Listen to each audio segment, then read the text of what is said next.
شام میں بشار الاسد کے اقتدار کے دفاع کی جنگ لڑنے والی ایرانی پاساران انقلاب اس جنگ میں اپنے کئی جرنیل بشار الاسد پر قربان کر چکی ہے۔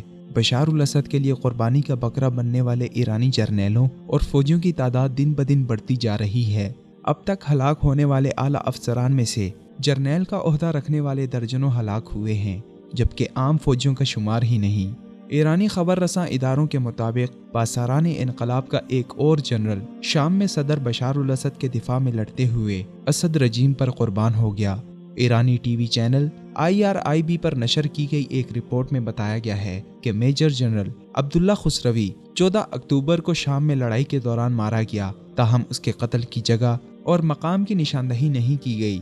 ایرانی چینل کی رپورٹ کے مطابق مقتول جنرل خسروی عراق ایران جنگ کے دوران خلیج جنگ میں بھی شریک رہا ہے۔ کچھ عرصہ قبل اسے مقدس مقامات کے دفاع کے نام پر شام و عراق میں مزارات کے دفاع کے لیے بھیجا گیا تھا۔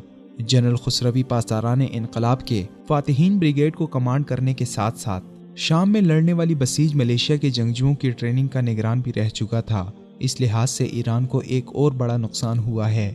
ایرانی ذرائع ابلاغ کے مطابق افغان جنگجوؤں پر مشتمل فاطمیون بریگیڈ کا ایک جنگجو بھی حال ہی میں مارا گیا، جسے جنرل عبداللہ خسروی کے ساتھ تہران کے قریبی شہر عراق میں دفن کیا گیا۔ امریکہ کی جانب سے پاساران انقلاب کو بلیک لسٹ کیے جانے کے باوجود شام، عراق اور یمن میں ایران کی فوجی مداخلت کا سلسلہ بدستور جاری ہے۔ عراق اور شام میں بڑی تعداد میں ایرانی فوجی اور ان گنت ملیشیاؤں کے جنگجو پھیلے ہوئے ہیں۔ عراق اور شام میں ایران مقامات مقدسہ کے دفاع کی آڑ میں تخریبی اور توسیع پسندانہ سرگرمیوں میں ملوث ہے۔ شام، عراق، یمن اور دیگر قریبی ممالک میں ایران نے براہ راست اور پراکسی جنگیں چھیڑ رکھی ہیں۔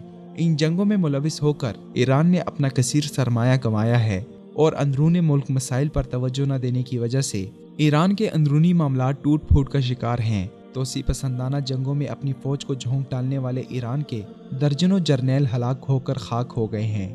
گزشتہ سال بھی کئی جرنیل بشار الاسد پر قربان کیے گئے تھے، جن میں ایک معروف نام میجر جنرل دراویش درستی تھا۔ جنرل درستی کی ہلاکت کے وقت ایک ہفتے میں تین جرنیلوں کی ہلاکت بھی ہوئی۔ ایران کی جانب سے بشار الاسد کے دفاع میں لڑی جانے والی اس جنگ میں اس کے فوجیوں اور افسران کی تعداد 1500 تک بتائی جاتی ہے، مگر در حقیقت یہ اعداد و شمار اس سے کئی زیادہ ہیں۔ گزشتہ ایک سال کے دوران نہ صرف ایرانی جرنیل بلکہ روسی اعلیٰ افسران کی ہلاکتیں بھی ہوئیں۔